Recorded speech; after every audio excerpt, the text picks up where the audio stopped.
Welcome to our channel. So guys ఇప్పుడే నేను Bhairavam cinema అయితే చూసాను. సో మీకు జెన్యూన్ రివ్యూ అయితే ఇవ్వడానికి వచ్చాను గైస్. సో ఓవరాల్ గా అయితే మూవీ వావ్ సూపర్ అనిపించింది గైస్ నాకైతే.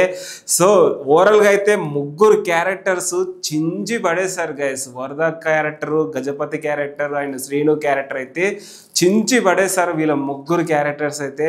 సో ఓవరాల్ గా చూసుకున్నట్టయితే మూవీ స్టోరీ వచ్చేసి గుడి బ్యాక్డ్రాప్ లో ఉంటది అండ్ ఫ్రెండ్షిప్ బ్యాక్డ్రాప్ లో ఉంటది అండ్ ఇంటర్వెల్ బ్యాక్ అయితే ఒక ట్విస్ట్ అయితే అదిరిందయ్యా అన్నట్టయితే సూపర్ అనిపించింది.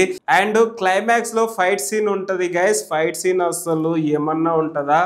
అసలు ముగ్గురు ఫ్రెండ్స్తో ఉంటుంది ఆ ఫైట్ సీను. అసలు చించి పడేశారు. టక్ అఫర్ ఉంటుంది ఎవరు ఏంటి అనేసి. Friends backdrop story guys. ఓవరాల్గా గుడి కాన్సెప్ట్, గుడికి ఎలాంటి ప్రాబ్లమ్స్ ఉంటే అసలు ఆ రాజకీయం ఎలా ఎదుర్కొంటారు అనేది కాన్సెప్ట్. అండ్ మంచు మనోజ్ గారు గజపతి క్యారెక్టర్లో చించి పడేశాడు. ఏమన్నా చేశాడు యాక్టింగ్ అయితే. ఇంకా కొంచెం లిటిల్ బిట్ స్కోప్ ఉంటే బాగుంటుంది అనేసి అనిపించింది నాకు మంచు మనోజ్ గారికి. అండ్ వరదరాజ క్యారెక్టర్లో నారా రోహిత్ అయితే ఏమన్నా యాక్టింగ్ చేశాడో అసలు సూపర్ అనిపించింది గైస్ నాకైతే. శ్రీను క్యారెక్టర్లో బెల్లంకొండ శ్రీనివాస్ అయితే ఏమన్నా చేశాడో యాక్టింగ్ అయితే. అసలు ఓవరాల్గా బెల్లంకొండ శ్రీనివాస్ కోసమే తీశారనిపించింది ఈ సినిమా అయితే. కానీ ముగ్గురికి టక్ అఫర్ అనిపించింది. అసలు బెల్లంకొండ శ్రీను గారికి అయితే కొంచెం స్కోప్ ఎక్కువ ఉంది. సో మేబీ లీడ్ అని చెప్పుకోవచ్చు. సో యాక్టింగ్ అయితే చించి పడేశాడు. న్యాచురల్ యాక్టింగ్, ఒక మాస్, ఒక రగ్గు సినిమా అని చెప్పుకోవచ్చు ఈ సినిమా అయితే ఓవరాల్గా. So and next మాట్లాడుకున్నట్టయితే Manchu Manoj గారు గజపతి క్యారెక్టర్లో అసలు ఏమన్నా నీలమైపోయాడు ఆ క్యారెక్టర్లో. అండ్ మిరాయి అనే సినిమా కూడా త్వరలోనే రాబోతుంది. అసలు ఆ సినిమా కూడా ఒక మాస్ క్యారెక్టర్. అండ్ చెప్పాడు కదా ప్రీ రిలీజ్ ఫంక్షన్లో అనిల్ రావుపూడి గారు, మీ టైం నడుస్తుందయ్యా అన్నట్టు. సో ఆబ్వియస్లీ టీంకి అయితే టైం నడుస్తుంది. అండ్ ఎస్పెషల్లీ మంచు మనోజ్ గారి కంబ్యాక్ అయితే చించి పడేశారు. ముగ్గురికి కంబ్యాక్ బిగ్ బ్లాక్ బాస్టర్ కొట్టిరని చెప్పుకోవచ్చు గైస్ ఓవరాల్గా అయితే. సో ఇంకా చెప్పొచ్చు సినిమా గురించి, ఇంకా చాలా ఉంది. నాకు అసలు సినిమా చూసినంతసేపు ఫస్ట్ హాఫ్లో ఒక తెలియని గూస్ బంప్స్, ఎప్పుడు నేను పోయి కొట్టాలన్నట్టు అసలు తెలియని అసలు గూస్ బంప్స్ వస్తుంది. నాకు వస్తుంది పౌరుషం. సో మన స్టోరీ ఒక న్యాచురల్ స్టోరీ, ఒక రియల్ స్టోరీ అని చెప్పుకోవచ్చు.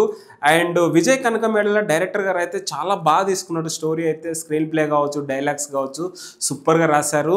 అండ్ నేను అనుకునేటోని సినిమాకి రిలీజ్ కాకముందు ఏంటి వీళ్ళు ఇంత ప్రమోషన్ చేస్తున్నారు, ఏంటి వీళ్ళు ఓవర్గా చేస్తున్నారా అనేసి నేను అనుకున్నా. కానీ ఫైనల్గా అయితే ఓవర్ కాదు గ్యాస్, సినిమా తగ్గట్టు పబ్లిసిటీ చేశారు. సినిమా అయితే సూపర్ అనిపించింది నాకైతే. అండ్ విజయ్ కనకమేడల గారు చెప్పారు కదా సినిమా పక్కా బ్లాక్ బస్టర్ అవుతుంది అనేసి చెప్పాడు కదా. సో నా మాట నిలబెట్టుకున్నాడు. అండ్ మ్యూజిక్ కావచ్చు, బీజిఎమ్స్ కావచ్చు, ఒక్కొక్క దగ్గర బీజిఎం వచ్చినప్పుడు ఒక తెలియని గూస్ బంప్స్ గైస్. అసలు క్లైమాక్స్ ఫైట్లో అసలు ఏమన్నా ఎలివేషన్స్ అబ్బబ్బబ్బా నాకైతే సూపర్ అనిపించింది. ఇంకా పార్ట్ 2 కూడా తీస్తే బాగుంటుంది అనిపించింది వీళ్ళ కాంబినేషన్లో. సో మరిన్ని సినిమాలు కూడా వీళ్ళ కాంబినేషన్లో ఇదే క్యారెక్టర్లో చేస్తే బాగుంటుంది అనిపించింది గైస్ నాకైతే. అండ్ హీరోయిన్స్కి అంత స్కోప్ లేదు కానీ మన శంకర్ గారు, డైరెక్టర్ శంకర్ వాళ్ళ కూతురు చేసింది కానీ సాంగ్స్కే పెట్టుకున్నారేమో అనేసి నాకు అనిపించింది. కానీ పర్లేదు, కనిపించినంతసేపు మంచి గ్లామరస్గా బబ్లీగా కనిపించింది. సో ముగ్గురు హీరోస్ ఫ్రెండ్షిప్ బ్యాక్డ్రాప్లో ఉంటుంది, గుడి బ్యాక్డ్రాప్లో ఉంటుంది ఈ సినిమా అయితే. మేబీ ఇంకా స్టోరీ రివీల్ చేయదు కాబట్టి. లాస్ట్ మంచు మనోజ్ గారు ఫ్యామిలీకి సాక్రిఫైస్ చేస్తాడా, గుడికి సాక్రిఫైస్ చేస్తాడా, ఊరికి సాక్రిఫైస్ చేస్తాడా అనేది స్టోరీ. అదొక ట్విస్ట్. సో అది మీరు థియేటర్స్లో వెళ్ళి చూస్తే బాగుంటుంది, మీకు అర్థమవుతుంది. సో బెల్లంకొండ శ్రీనివాస్ సో చాలా డేస్ తర్వాత ఇట్టు కొట్టిందని చెప్పుకోవచ్చు. అండ్ నారా రోహిత్ కూడా చాలా డేస్ తర్వాత ఇట్టు కొట్టిందని చెప్పుకోవచ్చు. అండ్ నారా రోహిత్ గారు ఫస్ట్ హాఫ్లో మాత్రం అసలు ఏమన్నా యాక్టింగ్ చేశాడు గైస్. నాకైతే సూపర్ అనిపించింది యాక్టింగ్ చేసేటప్పుడు. ముగ్గురు క్యారెక్టర్లో నీలమైపోయారు. అసలు విజయ్ కనకమేడల గారు అయితే క్యారెక్టర్లోకి తీసుకెళ్లారు. అండ్ చైల్డ్ హీరోస్ కూడా చాలా బాగా చేశారు యాక్టింగ్ కూడా అసలు వాళ్ళకు కూడా. అండ్ ఎస్పెషల్లీ జయసుధ గారి క్యారెక్టర్ అయితే అసలు ఎమోషనల్ అనిపించింది. Family drama, emotional action cinema, ఓవరాల్గా కమర్షియల్ సినిమా అని చెప్పుకోవచ్చు.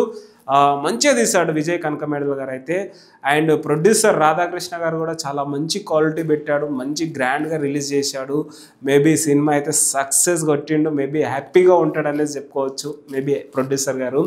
సో అంతే గైస్, ఫైనల్గా అయితే మన గజపతి శ్రీను వరద ఈ ముగ్గురు అయితే ఇట్టు కొట్టేశారు. సో మేబీ పార్ట్ 2 కోసం వెయిట్ చేద్దాం. మేబీ ఇలా సీక్వెల్ ఉంటే బాగుంటుంది అనేసి అనిపించింది గైస్.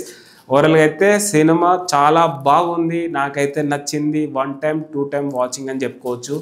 సో అంతే గైస్, దట్స్ ఇట్.